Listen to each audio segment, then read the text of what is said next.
Yan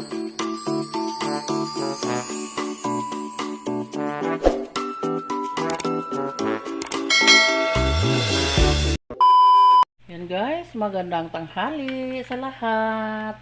Welcome back again to our channel, Manang Abet Channel. So, dahil tanghali guys, cooking time na naman. Luto tayo ngayon ng sweet and sour na tulingang isda. Yan.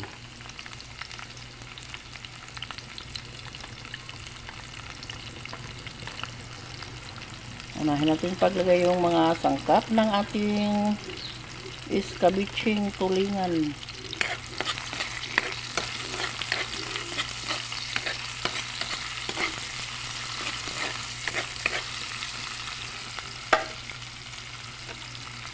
Yan, ating carrots kasi medyo para malambot. Sabay na rin natin sa ating mga lamas or mga spices natin, sangkap, bombay, sili nga bell pepper. Wag lang tayo sa bawang kasi mga mga ahas yung mga tao dito, bawal ng amoy ng ahos. Dito guys, si Donnie kasi hindi gusto yung ahos kasi bahuan daw siya guys. Supak sa ginhawaan ng yung ahos. Pero para sa akin ay gusto ko yung ahos, pero na lang kami. Nasanay na lang kami dito na magluto na walang bawang kasi magalit si Donnie basta makakita sa bawang.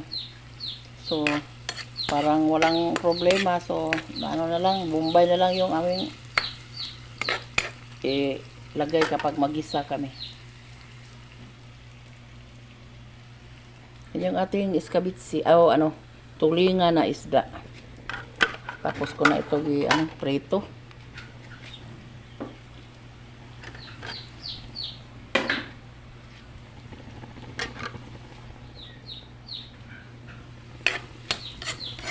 Hindi ko na malayan yung oras guys, na alas 12 na pasado.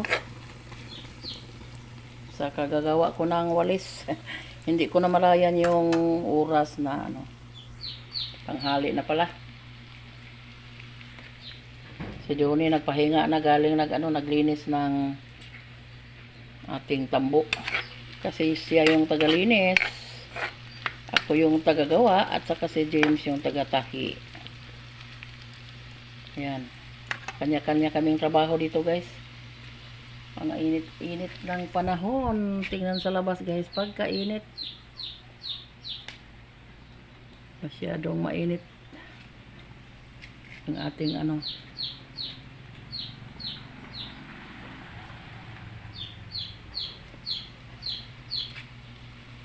pa man kami ngayon, mag-meeting kami sa baryo ngayon para sa aming monthly meeting sa aming Native Chicken Association. Yun. Yung mga native chicken namin guys, mayroon kaming asosasyon na every month kami mag-meeting, monthly meeting kami every katapusan Bernis ng buwan. Yun kami mag-meeting. Kainit. Masyadong mainit sa labas. Pero magpahahatid ako ni James sa motor. Medyo malayo pa man yung barangay dito sa amin. Mga 1 kilometro. Simula yung meeting sa namin. Alas 2 ng tanghali, alas 2 ng hapon yung namin. Yung meeting namin mag-start. So medyo layo-layo pang oras, makapangaon pa tayo guys. Magtitimpla tayo ngayon sa ating sauce ng ating iskabichi. Unahin ko yung asukal. Kasi gusto namin medyo matamis-tamis yung ating iskabichi. Tatlong kutsarang asukal. At saka half spoon ng asin kasi may toyo. And then, suka.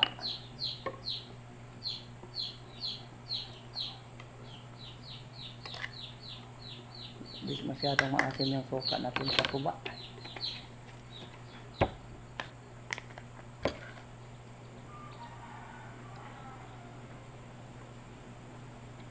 Kasi yung toyo ay pa brown brown lang guys.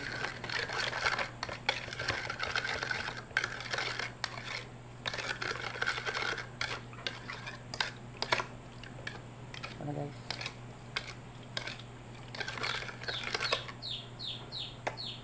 Tamang-tama na. Lagyan muna natin ng Ajinomoto or bitsin, konti lang guys. Para pang lang, sa lasa. Medyo hindi pa malambot yung carrots. At saka natin ilagay yung ating isda.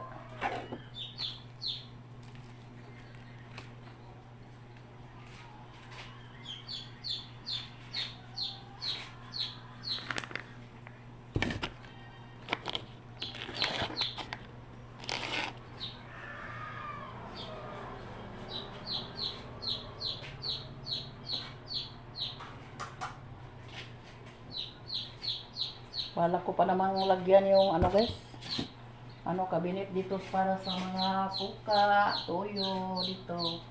So wala ko dito lang ilagay yung mga natin, mga ilalagay natin para sa pangluluto.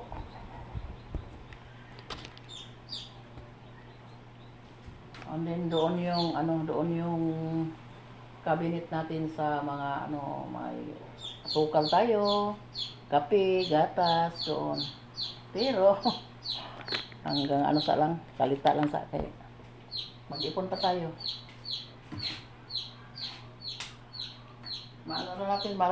Marating na natin yan. Magsipag lang tayo sa trabaho, tiyaga. Yan yung importante sa buhay guys. Magpakumbaba, magtiyaga. Kasi may pinapaaral pa tayo. Baka pag na ate lang, magkatrabaho na si ate lang kuhon. 1 year na lang. Pagtapos ngayon na year, next year ay graduating na si ate lang. Sana makakuha ng trabaho agad. Kasi si ate lang na lang yung yung iba nag-asawa na. Natin. Malambot na yung carrots.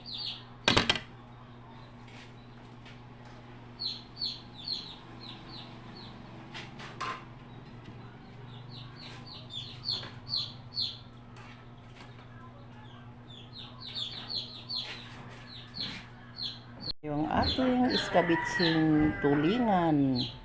Yan, luto na guys. Hain na tayo ng kanin. Ito po yung aming tira kaninang ulam. Kinisal na talong with egg. Yan. Now, kaon na dire, Mayra! Mayra! Ito si Mayra sa atin ngayon, guys. Dali, day! Gusto yung mga bata ng bahog. Sauce ng iskabitsi. Ay, dali! Aya. Dali, eat na dali. Dali, eat. Dali. Tuwang-tuwa. Dali, kaon na, dali. Meanwhile,